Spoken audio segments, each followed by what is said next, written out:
Right, నమస్తే, welcome to Prajanadu news. నేను మీ journalist అనేది. ముఖ్యంగా మొన్న హైకోర్టు అయితే తెలంగాణలో మరి సర్పంచ్ ఎన్నికలకు సంబంధించి ఇంకా ఎందుకు నోటిఫికేషన్ ఇవ్వలేదు, ఎందుకు వాటిని నిర్వర్తిస్తారు లేరనేటువంటి విషయం పైన కూడా గట్టిగా అడిగినట్టు తెలుస్తుంది. దానికి సంబంధించి ఈసీని కూడా మొత్తానికి అంటే ఒక సెప్టెంబర్ 30 లోపు ఎన్నికలు నిర్వహించాలని కూడా ఆదేశాలు అయితే జారీ చేసింది. అసలు ఏం జరుగుతుంది ముఖ్యంగా అనేది ఒకసారి చూద్దాం. సెప్టెంబర్ 30 లోపు సర్పంచ్ ఎన్నికలు, కీలక తీర్పు ఇచ్చిన తెలంగాణ హైకోర్టు. ప్రభుత్వం ఎన్నికల సంఘానికి ఆదేశాలు.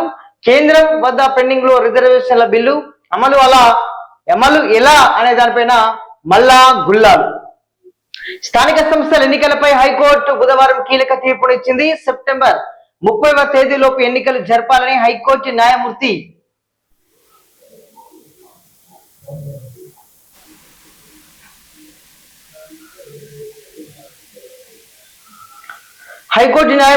జస్టిస్ టి మాధవిదేవి పేర్కొన్నారు. 30 రోజుల్లో వార్డుల విభజన ప్రక్రియను పూర్తి చేయాలన్నారు. ఈ మేరకు రాష్ట్ర ప్రభుత్వం ఎన్నికల సంఘానికి ఆదేశాలు జారీ చేశారు. స్థానిక సంస్థల పాలక వర్గాల గడువు 2024 జనవరి 31వ తేదీతో ముగిసిన విషయం తెలిసిందే. ఆ తర్వాత 6 నెలల్లోపు ఎన్నికలు నిర్వహించాలి. అయితే వేర్వేరు కారణాలతో ఎన్నికలు వాయిదా పడుతూ వచ్చాయి. ఈ క్రమంలో స్థానిక సంస్థల ఎన్నికలు నిర్వహించకపోవడాన్ని సవాల్ చేస్తూ కొందరు మాజీ సర్పంచ్లు హైకోర్టులో 6 పిటిషన్లు దాఖలు చేశారు. పిటిషన్ల తరపు న్యాయవాదులు వాదనలు వినిపిస్తూ ఎన్నికలు జరపకుండా ప్రభుత్వం జాప్యం చేస్తుందన్నారు.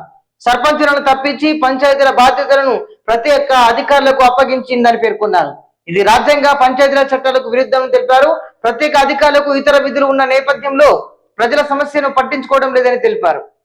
రాష్ట్ర ఆర్థిక సంఘం ద్వారా నిధులు సమకూరుస్తామని ప్రభుత్వం ఇచ్చిన హామీతో పలువురు సర్పంచులు సొంత నిధులు వెచ్చించి అప్పులు చేసి అభివృద్ధి పనులను పూర్తి చేస్తారని కూడా పేర్కొన్నారు. మొత్తానికి వెంటనే స్థానిక సంస్థల ఎన్నికలు జరపాలని, లేని పక్షంలో పాత సర్పంచులను కొనసాగించాలని కూడా పేర్కొన్నారు. ప్రభుత్వం తరఫున వాదనలు వినిపించిన advocate general Imran Khan supreme court తీర్పు ప్రకారం బీసీ రిజర్వేషన్లు ఖరారు చేసిన తర్వాతే స్థానిక సంస్థల ఎన్నికల ప్రక్రియ చేపట్టాల్సి ఉందని చెప్పుకొచ్చారు. దీనిని పూర్తి చేయడానికి మరో 3 నెలల వ్యవధి కావాలని కోరారు. ఎన్నికల సంఘం తరపున వాదనలు వినిపించిన అడ్వకేట్ విద్యాసాగర్ రిజర్వేషన్లు ఖరారు చేయాల్సిన బాధ్యత ప్రభుత్వానిది అని కూడా చెప్పుకొచ్చారు. ఎన్నికల నిర్వహణకు ప్రభుత్వం ఆమోదం తెలిపిన తర్వాతే ఆ ప్రక్రియను పూర్తి చేసేందుకు కూడా ఎన్నికల సంఘానికి 2 నెలల సమయం అవసరం అవుతుందని కూడా చెప్పడం జరిగింది. అమలు ఎలా? హైకోర్టు తీర్పు నేపథ్యంలో సెప్టెంబర్ 30వ తేదీలోపు ప్రభుత్వం స్థానిక సంస్థల ఎన్నికలు నిర్వహించాలని పేర్కొంది. అయితే బీసీలకు స్థానిక సంస్థల ఎన్నికల్లో 42% రిజర్వేషన్ల అమలు ప్రస్తుతం సర్కారుకు ఇది ఒక సవాల్గా మారింది.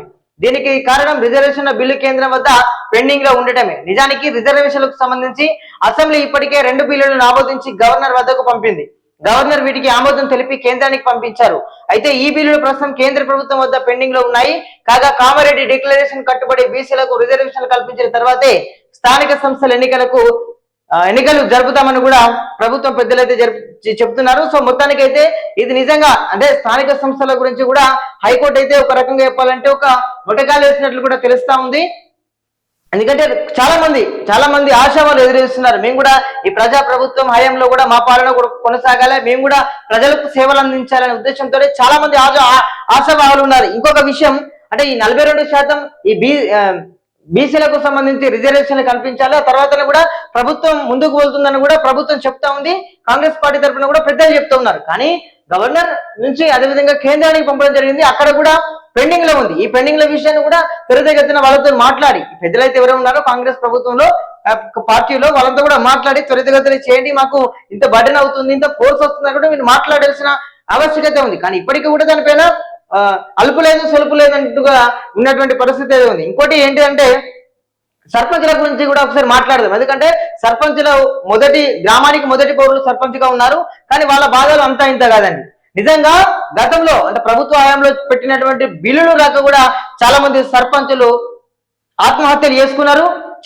ఇంకా వాళ్ళ కుటుంబాలకు కూడా ఇప్పుడు ఎలాంటి భరోసా కల్పించలేదు. అదేవిధంగా చాలా మంది ఇప్పటికి కూడా డబ్బులు పెట్టి 10 లక్షలకు పైనే డబ్బులు పెట్టి ఇంకా కూడా నిధులు వస్తాయి అచ్చే పోయా అనేట్టు చూస్తున్నారు. కానీ ఇప్పటి వరకు గతంలో పెట్టినటువంటి సర్పంచులకు 1 రూపాయి బిల్లు కూడా రానటువంటి దుర్భరమైన పరిస్థితి ఈ ప్రభుత్వంలో ఉంది. నిజంగా చాలా మంది సర్పంచులు ఇప్పుడు పోటీయాలని కూడా నిధులను పట్టుకొచ్చి ఏదో నగర పైసలు పెట్టుకుందామని కూడా అనుకున్నా కూడా ఇప్పటికీ కూడా 1 రూపాయి కూడా కాంగ్రెస్ ప్రభుత్వం నుంచి కూడా ఆ పాత బిల్లులు రానటువంటి పరిస్థితి. మరి ఈ ప్రభుత్వంలో సరే సర్పంచ్ గెలిచినా కూడా మళ్ళీ చేద్దామంటే ఇత్తలో ఏడో అనేటువంటి ఆలోచనలో పడ్డారు ఇప్పుడటువంటి వాళ్ళు.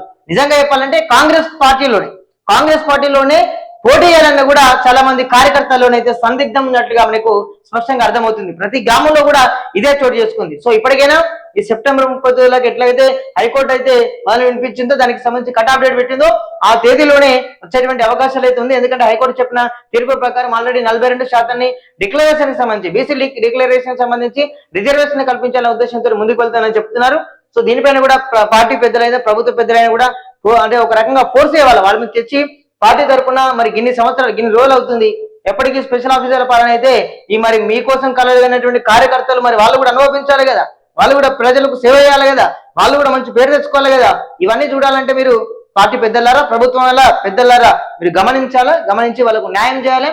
బిల్లులను కూడా కాంగ్రెస్ పార్టీ తరఫున ఎవరైతే ప్రభుత్వం నుంచి సర్పంచులకు రావాల్సిన బిల్లుని విడుదలయ్యండి, వాళ్ళ కుటుంబాలకు నిజంగా భరోసా కల్పించాలి, కానీ వాళ్ళు దిగాలు చెందేటట్టు చేయొద్దని కూడా నేనైతే చెప్తా ఉన్నా. సో మొత్తానికైతే సర్పంచులకు సంబంధించి రానున్న రోజులు మంచిగా నోటిఫికేషన్ వచ్చేటువంటి అవకాశాలు అయితే కనిపిస్తున్నాయి. బీసీ డిక్లరేషన్ సంబంధించి 42% అయిపోగానే ఇచ్చేటువంటి అవకాశం అయితే కల్పిస్తుంది. సో దీనిపైన మరి ప్రభుత్వం నుంచి ఎట్లా ఉంది ఫోర్స్, మరి ఆ ప్రభుత్వానికి ఎట్లా కేంద్ర ప్రభుత్వం మీద ఎట్లా ఒత్తిడి చేస్తారో వేచి చూడాల్సిందే. సో చూస్తూనే ఉండే Prajanadi. Thank you so much.